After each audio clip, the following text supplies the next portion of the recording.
E അഹമ്മദിന്റെ മരണവുമായി ബന്ധപ്പെട്ട് പാർലമെന്റിന്റെ ഇരുസഭകളിലും പ്രതിപക്ഷ പ്രതിഷേധം. ലോക്സഭ ഇപ്പോൾ വീണ്ടും പുനരാരംഭിക്കാൻ പോവുകയാണ്. ചോദ്യോത്തരവേളയ്ക്ക് ശേഷം ഇ അഹമ്മദിന്റെ മരണവുമായി ബന്ധപ്പെട്ട അടിയന്തര പ്രമേയ നോട്ടീസ് പരിഗണിക്കാമെന്ന് ലോക്സഭയിൽ സ്പീക്കർ പറഞ്ഞിട്ടുണ്ട്. വിവരങ്ങൾ സന്തോഷ് സർലിംഗ് ദില്ലിയിൽ നിന്നും നൽകും. സന്തോഷ്, ലോക്സഭ ബഹളത്തിന് ശേഷം ഇപ്പോൾ പുനരാരംഭിച്ചോ?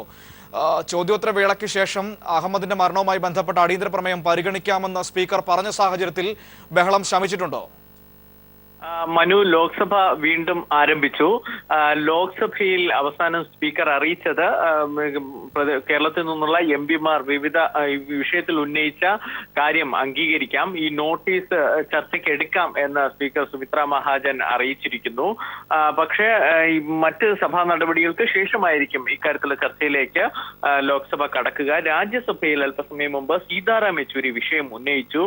അദ്ദേഹം ചൂണ്ടിക്കാണിച്ചത് ഒരു എംപി, മുൻ കേന്ദ്രമന്ത്രി കൂടിയായ അദ്ദേഹം രാഷ്ട്രപതിയുടെ നയപ്രഖ്യാപന പ്രസംഗം നടക്കുമ്പോഴാണ് ഹൃദയാഘാതം മൂലം കുഴഞ്ഞു വീണത്. പിന്നീട് അദ്ദേഹത്തിന് എന്ത് സംഭവിച്ചു എന്നതിനെ സംബന്ധിച്ച് ബന്ധുക്കൾക്ക് പോലും കൃത്യമായ വിവരം നൽകാൻ ആശുപത്രി അധികൃതർ തയ്യാറായില്ല. ബന്ധുക്കളുടെ അനുമതിയോടുകൂടി മാത്രമേ ജീവൻ രക്ഷാ ഉപകരണങ്ങൾ ഒരു പേഷ്യന്റിന് മുമ്പിൽ ഘടിപ്പിക്കാവൂ. എന്നാൽ ഇ അഹമ്മദിന്റെ കാര്യത്തിൽ അക്കാര്യങ്ങളെല്ലാം വിട്ടു.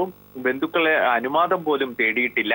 അദ്ദേഹത്തിന് എങ്ങനെ മരണം സംഭവിച്ചു എന്നതുപോലും അറിയിച്ചിട്ടില്ല എന്നും സീതാറാം യെച്ചൂരി ചൂണ്ടിക്കാട്ടി. ഇക്കാര്യത്തിൽ വിശദമായ അന്വേഷണം വേണമെന്നും യെച്ചൂരി പറഞ്ഞു. തുടർന്ന് ഗുലാം നബി ആസാദും ഈ വിഷയവുമായി എഴുന്നേറ്റു. താൻ അതിന്റെ ഒരു വിക്ടിമാണ്, തന്റെ സാക്ഷിയാണ്. ഇക്കാര്യത്തിൽ കേന്ദ്ര സർക്കാർ മറുപടി പറയണം. ഈ ബഡ്ജറ്റ് ചർച്ചയ്ക്ക് ശേഷം കോൺഗ്രസ് നേരിട്ട് രാജ്യസഭയിൽ നാളെ വീണ്ടും ഈ വിഷയം ഉന്നയിക്കുമെന്ന് അദ്ദേഹം പറഞ്ഞു. എന്നാൽ മറുപടി പറയാൻ ഇതിനിടയിൽ പാർലമെന്ററി കാര്യ സഹമന്ത്രി നഖ്വി എഴുന്നേറ്റു. അദ്ദേഹം ചില പേപ്പറുകളൊക്കെ ഉയർത്തിക്കാണിച്ച് ഇത് RML ആശുപത്രിയുടെ റിപ്പോർട്ടാണ് എന്ന് പറയുന്നുണ്ടായിരുന്നു.